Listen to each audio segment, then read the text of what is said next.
मेरे प्यारे प्यारे बच्चों, आइए आज हम कक्षा 8वीं के विज्ञान विषय के 6वें पाठ द्रव्य की संरचना इसका अध्ययन करते बच्चों। वीडियो में अंत तक बने रहिए जिससे हम आपको पूर्णतः इसके बारे में समझा सके। तो बच्चे देखिए, द्रव्य की संरचना यानी द्रव्य का निर्माण किस प्रकार से होता है, ये हम पिछली कक्षा में बच्चों पढ़ चुके हैं।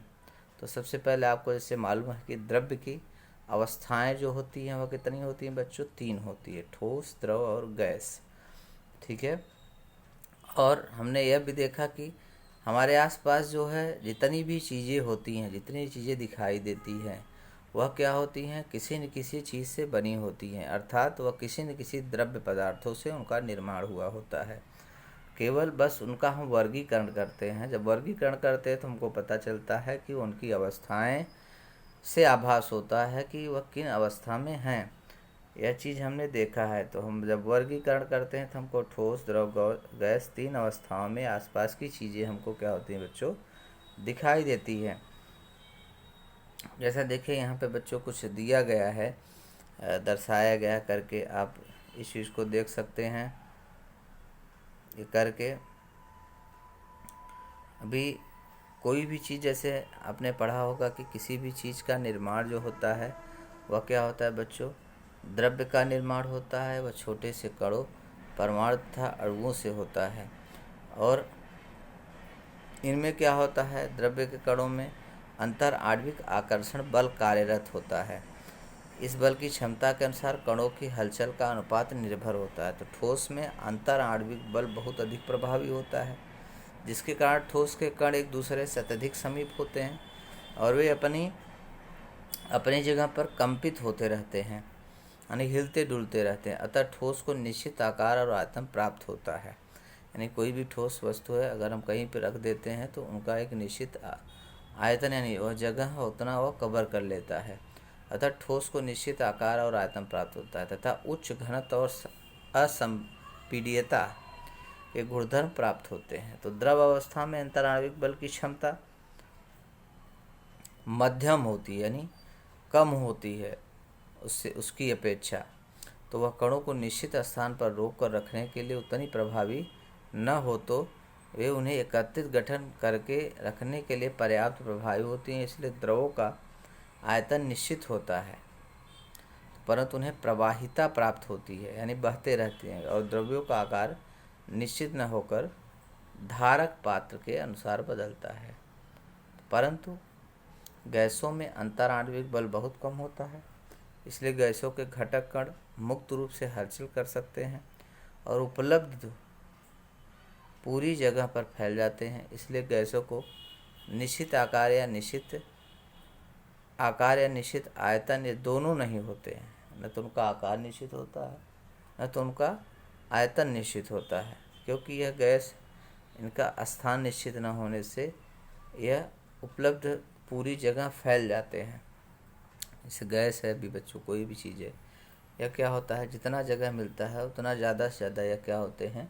इनके कण फैल जाते हैं। इसलिए इनके आकार और घनत्व बच्चों जो होते हैं वो निश्चित नहीं होते हैं। आपको याद रखना है। इसमें करके भी आपको बताया गया किस प्रकार से होता है। आगे बच्चों दिया गया है कि द्रव्य का नाम, जैसे इसमें रासायनिक सूत्र, द्रव्य के प्रकार कौन से हैं। तो द्रव्य के वर्गीकरण के लिए दूसरी पद्धति है। इस पद्धति में द्रव्य के रासायनिक संरचना या मापदंड उपयोग में लाया गया है। द्रव्य के सूक्ष्मतम कण एक समान हैं या अलग अलग, और वे किससे बने हैं? इस आधार पर द्रव्य के तत्व, यौगिक और मिश्रण, यानी एलिमेंट्स, कंपाउंड और मिक्सचर, ये 3 प्रकार बनते हैं। हमने पिछली कक्षा में देखा। तो किसी तत्व या किसी यौगिक के सभी अतिसूक्ष्म कण ये एक जैसे होते हैं, लेकिन मिश्रण के सूक्ष्मतम कण ये 2 या 2 से अधिक प्रकार के होते हैं। तो तत्व के सूक्ष्मतम कण में एक ही प्रकार के परमाणु होते हैं। जैसे ऑक्सीजन के प्रत्येक अणु में ऑक्सीजन के 2 परमाणु जुड़ी हुई स्थिति में होते हैं। तो यौगिक के सूक्ष्मतम कण एक 2 या 2 से अधिक प्रकार के परमाणु एक दूसरे से जुड़कर बने होते हैं। जैसे पानी के प्रत्येक अणु में हाइड्रोजन के 2 परमाणु, यानी H2O देखिए लिखा जाता है H2, तो ऑक्सीजन के एक परमाणु से जुड़ी हुई स्थिति में होते हैं। तो मिश्रण के सूक्ष्मतम कण अर्थात 2 या 2 से अधिक तत्व यौगिकों के परमाणु अणु होते हैं। उदाहरण जैसे इसमें देखिए, हवा के मिश्रण में N2, O2, Ar यानी nitrogen, oxygen, argon, H2O, CO2, hydrogen, carbon dioxide, ये प्रमुख घटक अणु हैं।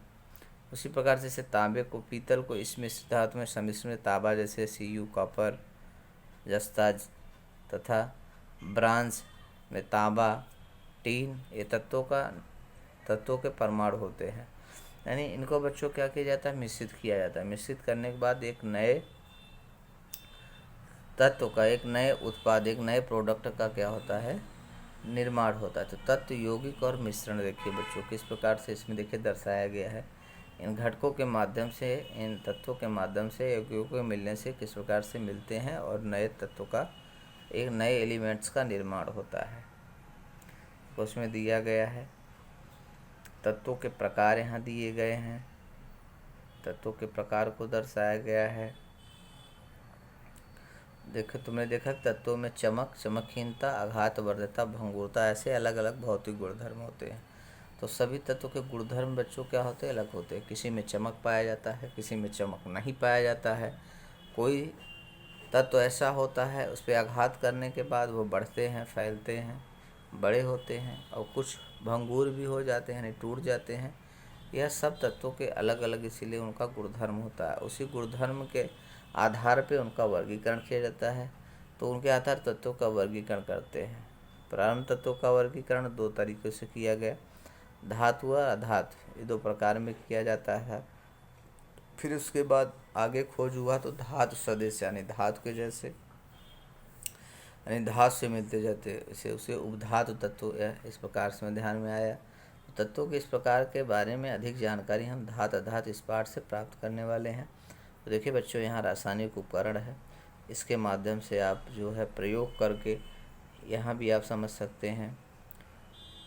तो बच्चों आज के लिए इतना ही। अगले वीडियो में हम आपको इसी पाठ के तहत जो है मिश्रण के प्रकार और अन्य चीज़ें आपको समझाने वाले हैं। तो बच्चों आज के लिए इतना ही। धन्यवाद।